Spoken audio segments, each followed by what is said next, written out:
Good morning students, today's topic is political parties. अब हम देखेंगे आपके सिविक्स का चैप्टर है political parties. Okay, political parties. A political party is a group of people who come together to contest elections and hold power in the government।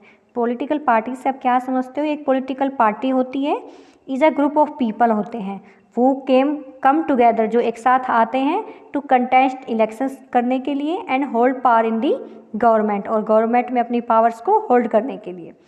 They agree on some policies and programs for the society with a view to promote the collective good. एक party के जितने भी peoples होते हैं, group of peoples जो होते हैं, वो सम पॉलिसीज़ के ऊपर, प्रोग्राम्स के ऊपर एग्री होते हैं पूरी सोसाइटी के लिए। Parties reflect fundamental policies political divisions in a society. जो पार्टीज है वो फंडामेंटल, आधारभूत जो राजनीतिक डिविजन्स हैं सोसाइटी के अंदर, उनको रिफ्लेक्ट करते हैं, क्योंकि अलग अलग पॉलिसीज़, अलग अलग पोर्टफोलियो रखने वाली पार्टीज़ अपने अपने अकॉर्डिंग अपने ग्रुप ऑफ पीपल्स बना लेती है, अलग अलग पार्टीज बना लेती है। Parties are about a part of the society and thus involve partnership. जितनी भी पार्टीज हैं वो सोसाइटी का एक पार्ट होती हैं और इन्वॉल्व होती हैं पार्टनरशिप में। दस a party is known by which part is stands for. Party जानी जाती है कि उसका कौन सा part, which it stands for, कि वो किसके लिए खड़ी है, कौन से इश्यूज़ के ऊपर, कौन से पॉलिसीज़ के ऊपर। Which policies it supports, it means किस बात के लिए खड़ी है और कौन सी पॉलिसीज़, कौन सी नीतियों के ऊपर ये सपोर्ट है। And whose interest it upholds, और इसके इंटरेस्ट किस में है, इनकी रुचियाँ किस में हैं। अ political party has 3 components. A political party के 3 कंपोनेंट्स होते हैं, leaders, active members and followers. Necessity of the political parties. अब एक डेमोक्रेटिक कंट्री के लिए, एक लोकतांत्रिक देश के लिए पॉलिटिकल पार्टीज, राजनीतिक दल की आवश्यकता क्यों होती है? If there were no political party then each and every candidate would be independent. अगर वहाँ कोई राजनीतिक दल नहीं है, then each and every candidate, जो भी कैंडिडेट है, उम्मीदवार है, वुड बी इंडिपेंडेंट, वो इंडिपेंडेंट होगा, स्वतंत्र। Current strength of the Lok Sabha is 543। Imagine a situation, आप एक सिचुएशन को इमेजिन कीजिए, सोचिए। When none of the 543 members can be broad to think alike on a particular issue. कि आप एक सिचुएशन सोचिए जब 543 members can broad to think alike on a particular issue, कि एक पार्टिकुलर इशू के ऊपर वो सब अलाइक थिंक करें। This would lead to a total chaos, इससे पूरी अव्यवस्था फैल जाएगी। 543 मेंबर्स हैं, उनकी सबकी थिंकिंग अलग है, उनकी पॉलिसीज़ अलग हो सकती हैं, उनके रूल्स अलग हो सकते हैं, उनके पोर्टफोलियोज़ अलग हो सकते हैं। तो उस टाइम सिचुएशन देखिए, कितने ज़्यादा मेंबर्स एक पार्टिकुलर इशू के ऊपर एक सहमत नहीं हो सकते, सभी की कंसेंट नहीं होती, सेम पॉलिसीज़ के ऊपर नहीं मिल सकती। तो उस टाइम पे जो सिस्टम है वो टोटल चोज हो जाएगा, चोज इट मीन्स अस्त व्यस्त हो जाएगा। An independent candidate would always be more interested in the specific needs of his constituency and would seldom think about the larger interest of the nation.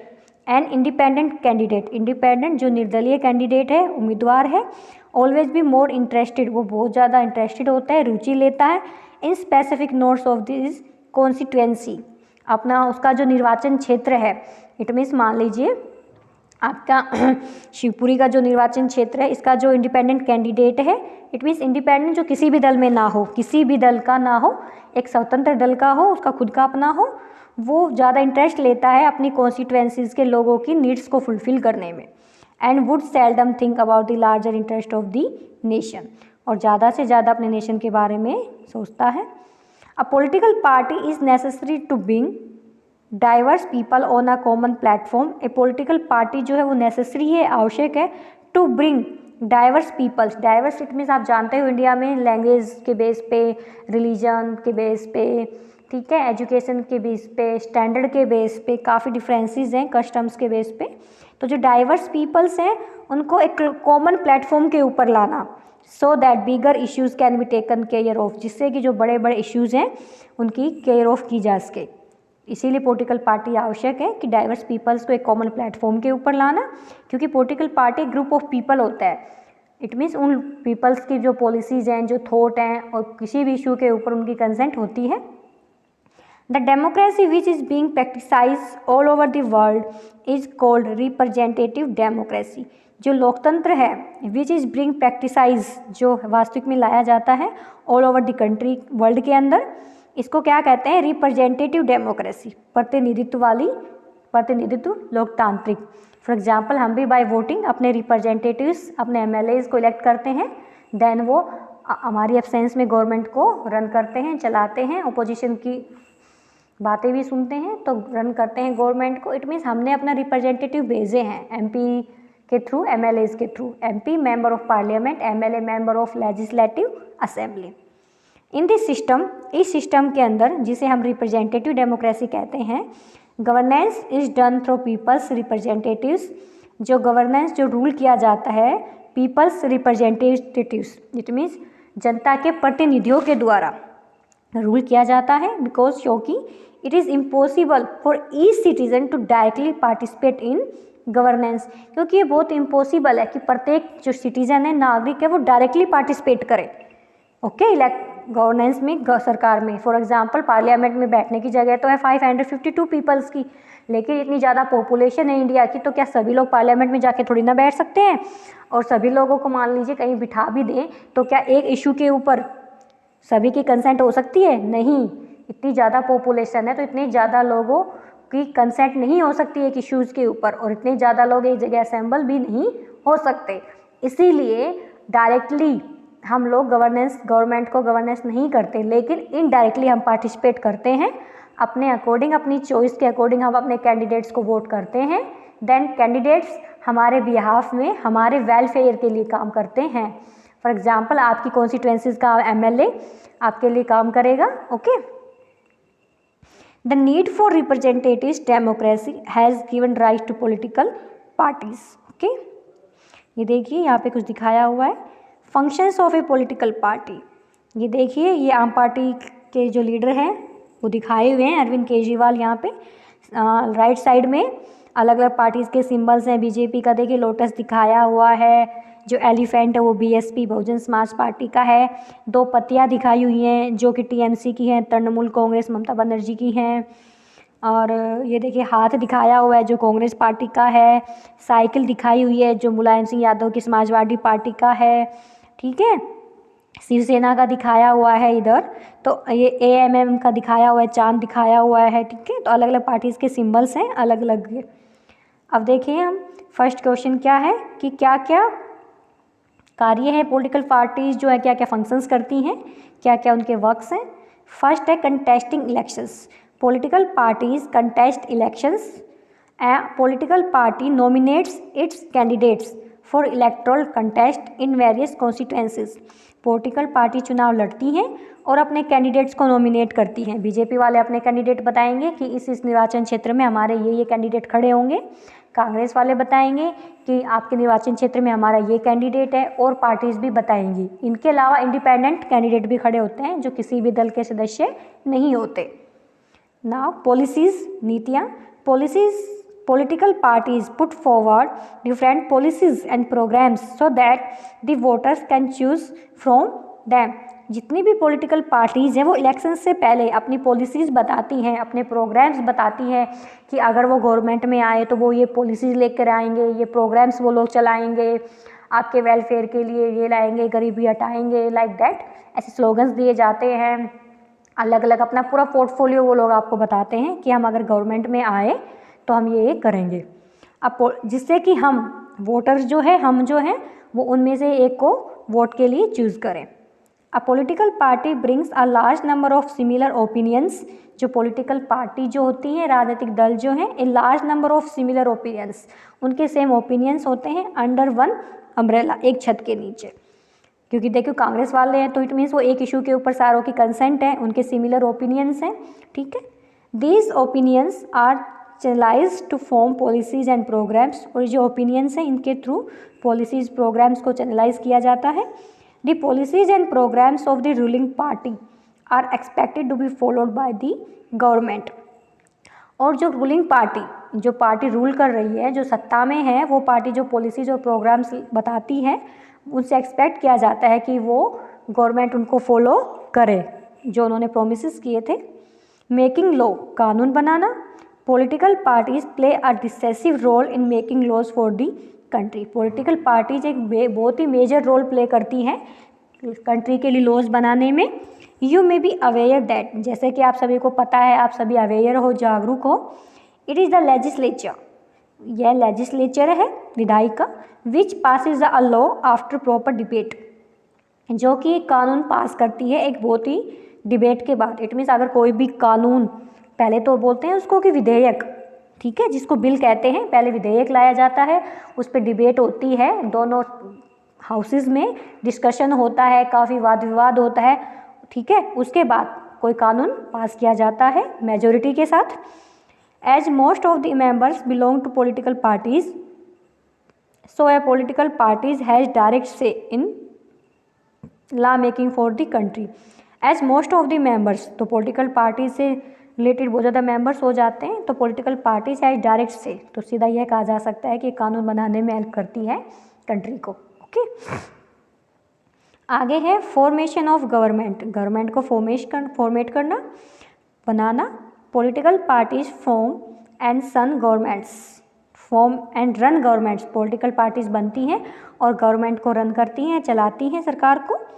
The executive body is form by people from the ruling party, जो executive body है वो form की जाती है peoples के द्वारा from the ruling party, कार्यपालिका जिसको हम कहते हैं, जो कि कानून बनाती हैं। Various political leaders are assigned different ministers to carry out the task of governors. Various political leaders, जो अलग अलग नेता होते हैं, पॉलिटिकल लीडर्स जो होते हैं, उनको मिनिस्ट्री दे दी जाती है, एक मंत्रालय दे दिया जाता है, एक विभाग दे दिया जाता है, जिससे कि वो गवर्नेंस का टास्क कर सके, ठीक है। फॉर एग्जांपल खेल मंत्री बना देते हैं, ठीक है, खेल मंत्री बना दिया, शिक्षा मंत्री बना दिया, परिवहन मंत्री बना दिया, रक्षा मंत्री बना दिया, गृह मंत्री बना दिया। इट मीन्स उनको अलग अलग मिनिस्ट्रीज दे दी गई कि आप अपने अपनी मिनिस्ट्रीज को संभालिए और गवर्नेंस कीजिए, रूल कीजिए और गवर्नमेंट को रन कीजिए, शासन कीजिए, लोगों की जो विशेज़ हैं, जो होप्स हैं, उन सबको कंप्लीट कीजिए। आगे है प्लेइंग अपोजिशन। अब ऐसा तो नहीं है कि पॉलिटिकल पार्टीज में सिर्फ रूलिंग पार्टी होती है, अपोजिशन पार्टीज भी तो होती हैं, विरोधी दल। A party which does not get majority और come under the majority coalition, वो पार्टी जो इलेक्शंस के अंदर जिनको मेजोरिटी नहीं मिलती, बहुमत नहीं मिलता, या फिर वो गठबंधन अगर उन्होंने बनाया है, कई पार्टीज़ ने मिलके कोलिशन अगर उन्होंने किया है, लेकिन वो मेजोरिटी में नहीं है, needs to play the role of opposition, तो वो अब अपोजिशन का रोल प्ले करेगी, रूलिंग पार्टी के अपोजिशन का रोल वो प्ले करेंगे, जिसको मेजोरिटी नहीं मिली है इलेक्शंस में। हो सकता है कि आफ्टर 5 ईयर्स उसको इलेक्शंस में मेजोरिटी मिल जाए अपोजिशन वालों को, और जो रूलिंग पार्टी है वो अपोजिशन में आ जाए। ओके, शेपिंग पब्लिक ओपिनियन, जो पब्लिक है उसके ओपिनियन को शेप करना, उनके विचारों को बनाना। Political party shape public opinions, they do so by raising and highlighting issues in the legislature and in the media. अब क्या करते हैं पॉलिटिकल पार्टी जो होती हैं, वो इश्यूज़, कोई इश्यू होता है उसके ऊपर रेज उसको उठाते हैं, मीडिया के अंदर लाते हैं। फॉर एग्जांपल अपोजिशन वाले रूलिंग पार्टी के ऊपर कहते हैं कि आपने ऐसा हुआ तो आपने ऐसा नहीं किया, किसी इश्यू के ऊपर कह देते हैं। फॉर एग्जांपल अभी कोरोना चल रहा था, तो कोरोना के ऊपर लेजिस्लेचर में डिबेट होती है, वो कहेंगे कि आपने इस कॉन्स्टिट्यूंसी के लिए यहाँ ये नहीं किया, हॉस्पिटल्स नहीं बनवाए, सैनिटाइजर्स नहीं लगवाए दिए गए, लोगों को मास्क प्रोवाइड नहीं करवाए गए, फैसिलिटीज़ नहीं दी गई हॉस्पिटल वाली, तो ये सब होता है। आप देखते हो मीडिया में भी इशू आते रहते हैं, टीवी के ऊपर, न्यूज़पेपर्स में। Okay, assessed government machinery and welfare schemes, parties provide people assessed government machinery and welfare schemes, जो पार्टीज होती हैं वो पीपल्स को प्रोवाइड करवाती हैं गवर्नमेंट मशीनरी, जो सरकारी मशीनरी है उसको, कि उनकी पहुंच तक पहुँचे, जो गवर्नमेंट मशीनरी है, और जो उनकी वेलफेयर स्कीम्स हैं, जो लोगों के अच्छे के लिए जो स्कीम्स लाई गई हैं, वो लोगों की असेस उनकी पहुंच तक हो। फॉर एग्जांपल आपके, अगर हम स्कीम्स की मशीनरी की बात करें, ठीक है, और एजुकेशन में भी होता है वेलफेयर स्कीम्स। आप देखिए नई नई स्कीम्स लाई जाती हैं, किसानों के लिए लाई जाती हैं, किसान निदान निधि सम्मान योजना, और गरीब बच्चों के लिए भी लाई जाती हैं, काफ़ी योजनाएं होती हैं।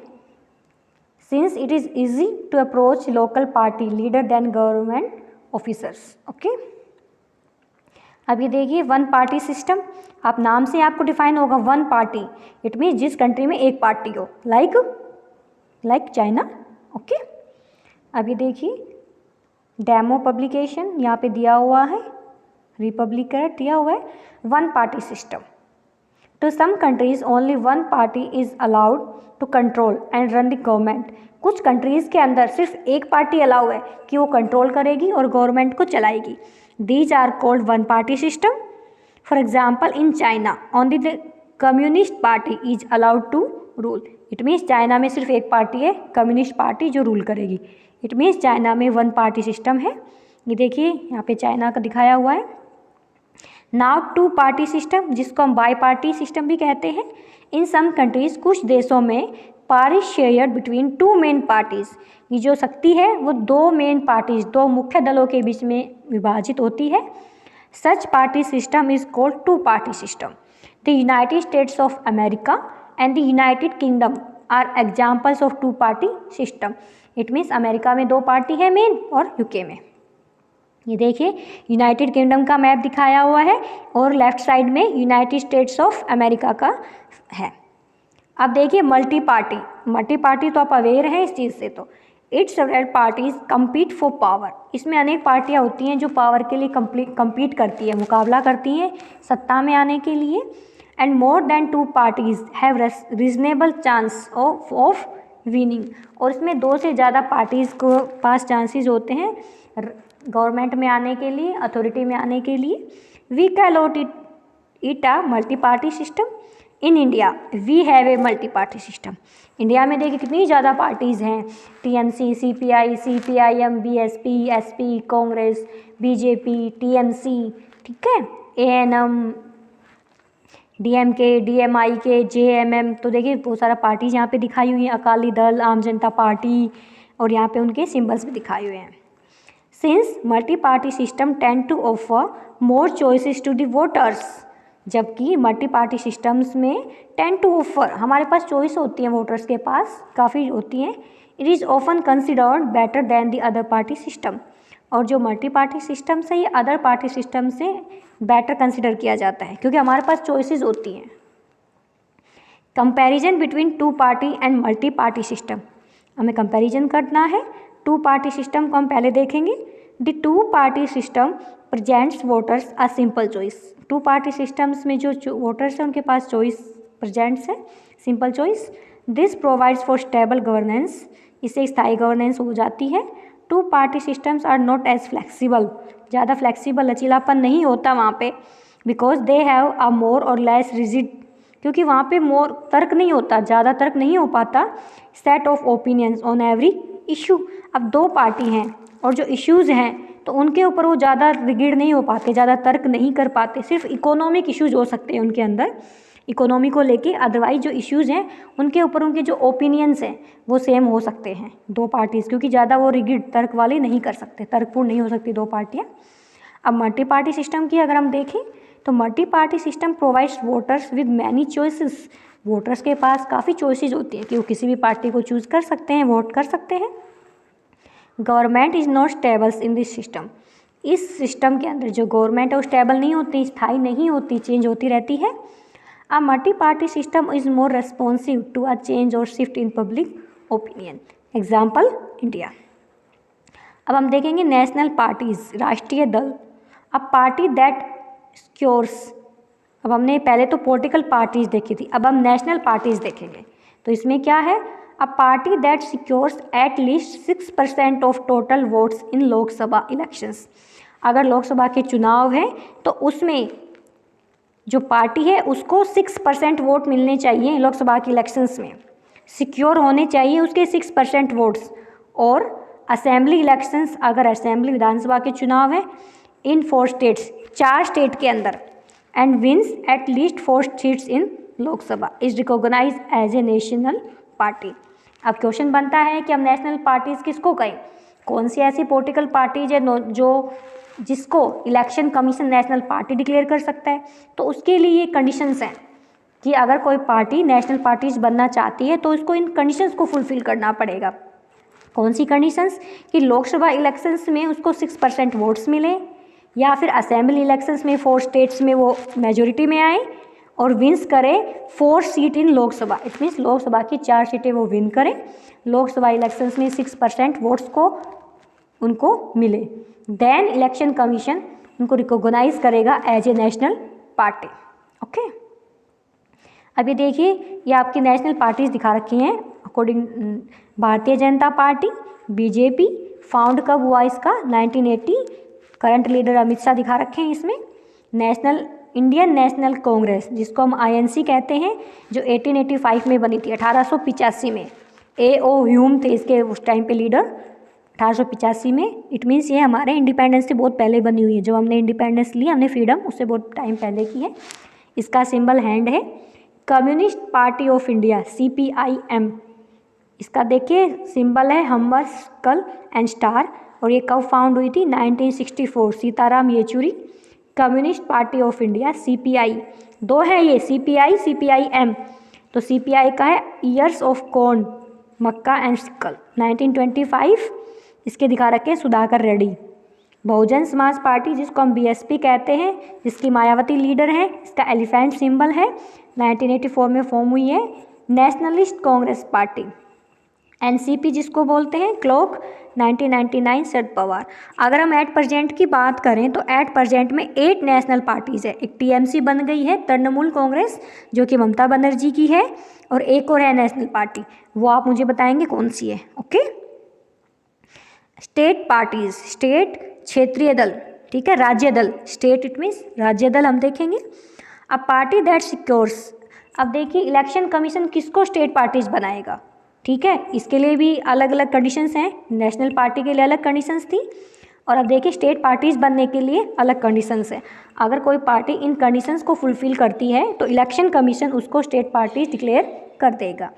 अब party that secures at least 6% of the total votes in an election to the legislative assembly of a state and wins at least 2 seats is recognized as a state party।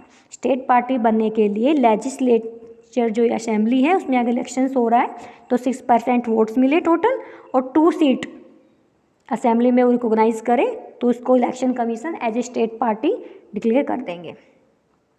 ये देखिए स्टेट पार्टीज इन इंडिया, ये तो बहुत ज़्यादा हैं। आम आदमी party आप जानते हो, झाड़ू, अरविंद केजरीवाल 2012, ऑल इंडिया अन्ना द्रविड़ मुनेत्रम कड़गम AIDMK 1972 में है।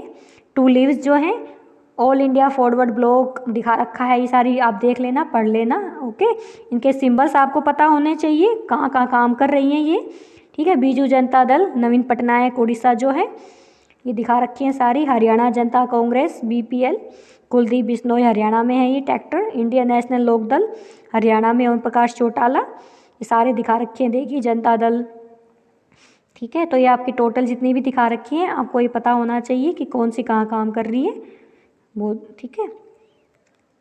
यहाँ पे लिखा है if man be good, man सही है, government can not be bad, ठीक है, विलियम पेन का ये कथन है। अभी क्वेश्चन आपके प्री बोर्ड में भी आया था कि challenges to a political parties, कि पॉलिटिकल पार्टीज़ के सामने क्या क्या चैलेंजेस है, कौन कौन से चैलेंजेस उनको फेस करने पड़ते हैं। Is Indian democracy heading towards monarchy, question लगा रखा है कि क्या इंडियन डेमोक्रेसी जा रही है मोनार्की की साइड में। देखिए फेसिस चैलेंजेस हम देखते हैं। फर्स्ट है lack of internal democracy, it means जो आंतरिक लोकतंत्र है उनकी कमी होती है पॉलिटिकल पार्टीज़ में। There is a tendency in political parties towards the concentration of power in one और few leaders at the top. कोई पॉलिटिकल पार्टीज है उसमें एक टेंडेंसी होती है कि कंसंट्रेशन हो जाता है पावर का, केंद्रीकरण हो जाता है in on uh few leaders at the top. Top के जो लीडर्स होते हैं 1-2, उनके अंदर सारी जो पावर है उसका कंसंट्रेशन हो जाता है उनके हाथों में। इट मीन्स एक पार्टी में जो टॉप लीडर्स हैं उन्हीं के पास पूरी पावर होती है, बाकी के लोग बैठे देखते रहते हैं। Parties do not conduct internal elections, जो पार्टीज है वो अपने अंदर इट मीन्स फॉर एग्जांपल कोई पार्टी लगा लो, फॉर एग्जांपल आप बीजेपी का एग्जांपल हम ले सकते हैं कि बीजेपी के लोग जो अपनी ही पार्टी के अंदर इलेक्शन नहीं करवाते कि वो किसको लीडर बनवाना चाहते हैं, ठीक है। And ordinary members do not gate sufficient information, और जो पार्टीज़ के जो ऑर्डिनरी पीपल्स होते हैं, जो एक्टिव पार्टिसिपेशन नहीं होते, जिनके पास पावर नहीं होती, उनके पास तो फिर वो सफिशिएंट इन्फॉर्मेशन उन्हें नहीं मिल पाती on what happens inside the party, कि पार्टी के अंदर ही क्या चल रहा है। फॉर एग्जाम्पल आज 3-4 लोग हैं बीजेपी में जो ऑलमोस्ट जिनका नाम आता रहता है, बाकी के जो ऑर्डिनरी मेंबर्स हैं उनको पता ही नहीं कि पार्टी के अंदर क्या चल रहा है, उनके पास कोई जानकारी ही नहीं होती, कोई सूचना ही नहीं होती। सेकंड है डायनेस्टिक सक्सेशन। डायनेस्टिक सक्सेशन जिसको हम वंशवाद कह सकते हैं, वो आप देख भी रहे हो पार्टी के अंदर। Those who happen to be the leaders are in a position of unfair advantages to favor people close to them or even their family members। इसको हम वंशवाद कह सकते हैं कि एक के बाद एक आना। फॉर एग्जांपल आप कांग्रेस पार्टी देख रहे हो कि उसमें गांधी परिवार चला आ रहा है 70 सालों से, तो वो चला आ रहा है, ठीक है, कि एक की उसी फैमिली के लीडर्स बनेंगे। थर्ड है मनी एंड मस्कल पावर। आप इससे भी परिचित हो कि जब जब कोई इलेक्शन होता है तो सब लोग मनी अपनी यूज़ करते हैं, मस्कल पावर भी यूज़ करते हैं, बल भी। The parties tend to nominate those candidates who have or can raise lots of money. जो पार्टीज है नॉमिनेट उन्हीं लोगों को करती है, उन्हीं कैंडिडेट्स को नॉमिनेट करती है जिनके पास ज़्यादा से ज़्यादा मनी हो। In some cases party support criminals. कुछ केसेस में जो पार्टीज है वो क्रिमिनल्स को भी सपोर्ट करती है। Lack of meaningful choices. In order to offer meaningful choices to the voters, parties must be significantly different। आगे देखिए थॉमस जेफरसन की ये एक लाइन है, if a law is unjust, अगर कानून न्याय वाला नहीं है, अनजस्ट है, a man is not only right to disobey it, he is obliged to do so. Reforming the political parties. अब हम ये देखिए, okay, the constitution was amended to prevent elected members from changing party. जो constitution है हमारा, जो संविधान है, वो अमेंड करता है, सुधार करता है टू प्रिवेंट, रोकने के लिए, इलेक्टेड मेंबर्स को from changing parties. It means ऐसा नहीं है कि जो मेंबर्स हैं, कैंडिडेट्स हैं, वो जब चाहे जिस पार्टी में जा सकते हैं, जिसको हम दल बदल कहते हैं। तो कॉन्स्टिट्यूशन इस चीज़ को रोकता है कि वो मेंबर्स ऐसा ना करें। फॉर एग्जाम्पल आज दूसरी पार्टी में है, उसको सही नहीं लगा तो थोड़े दिन बाद दूसरी पार्टी में, तीसरे दिन बाद दूसरी पार्टी में, तो ऐसे वो चेंजमेंट जो करते हैं उसके लिए प्रिवेंट है, कॉन्स्टिट्यूशन में अमेंडमेंट किए गए हैं। दिस वॉज डन बिकॉज, ऐसा इसलिए किया गया क्योंकि many elected representatives were indulging in defection in order to become minister और फॉर कैश रिवार्ड्स। कि कल क्या करते हैं पार्टीज़ के लोग, उनको लालच दे देते हैं कि आप हमारे पार्टीज़ में आ जाओ तो हम आपको मिनिस्टर बना देंगे या फिर कैश रिवॉर्ड मिलेगा आपको। तो इन सब को रोकने के लिए द सुप्रीम कोर्ट, जो कि न्यू दिल्ली में है, pass on order to reduce the influence of money and criminals. एक ऑर्डर पास किया गया है जिसके अकॉर्डिंग रिड्यूस किया गया है, कमी की गई है इन्फ्लुएंस में मनी और क्रिमिनल्स की, कि मनी का यूज़ कम से कम हो और क्रिमिनल्स कम से कम पॉलिटिकल पार्टीज़ में आए। Now it is mandatory for every candidate, और अभी ये मैंडेटरी कर दिया गया है सभी कैंडिडेट्स के लिए, वो कंटेस्ट इलेक्शंस, जो कि इलेक्शंस कंटेस्ट करते हैं, लड़ते हैं, to file affidavit giving details of his property. It means जब अगर कोई कैंडिडेट इलेक्शंस में खड़ा होना चाह रहा है तो उसे एफिडेविट देनी पड़ती है। एफिडेविट में उसे सारी डिटेल्स देनी पड़ती हैं अपनी, उसकी प्रॉपर्टी की, उसके क्रिमिनल, उसके ऊपर कोई केस है या नहीं है, कोई पेंडिंग है उसके ऊपर क्रिमिनल केस, तो सारी डिटेल्स उसको देनी पड़ती है कि कितनी प्रॉपर्टी है उसके पास, पुलिस स्टेशन में कोई केस तो नहीं चल रहा उसके खिलाफ, सभी। The election commission pass an order making it necessary for political parties to hold their organizational elections and file their income tax returns। और जो इलेक्शन कमीशंस हैं उन्होंने भी ये ऑर्डर दिया है कि पॉलिटिकल पार्टीज़ अपनी ऑर्गेनाइजेशनल इलेक्शंस में जो है ऑर्डर बनाए रखेंगे एंड फाइल, और इनकम टैक्स रिटर्न्स की फाइल करेंगे वो complete. A law should be made to regulate the internal affairs of political parties. एक लॉ भी मेड किया गया है कि जो इंटरनल अफेयर्स है पॉलिटिकल पार्टीज़ के वो रेगुलेट हों। It should be made mandatory for political parties, political parties के लिए मैंडेटरी किया गया है to give minimum number of tickets about 1/3 of tickets to women candidates. कि जो पार्टीज़ हैं उनके मिनिमम नंबर्स, कम से कम लोगों को टिकट मिले मिनिमम, और 1/3 टिकट जो हैं वो वीमेंस कैंडिडेट्स को भी मिले। There should be state funding of elections. The government should give parties money to support their election expenses. जो गवर्नमेंट है वो पार्टीज़ को मनी दे सकती है देयर इलेक्शन एक्सपेंसिव खर्चे के लिए, लेकिन उसका एक क्राइटेरिया डिसाइड किया हुआ है। ठीक है, स्टेट का अलग क्राइटेरिया है, अलग अलग स्टेट्स का, और सेंट्रल का गवर्नमेंट का अलग क्राइटेरिया है कि वो 78 लाख से ज़्यादा खर्च नहीं कर सकते इलेक्शंस के लिए। ऐसा कुछ क्राइटेरिया डिसाइड कर दिया गया है। The people don't know their true power. Thank you so much.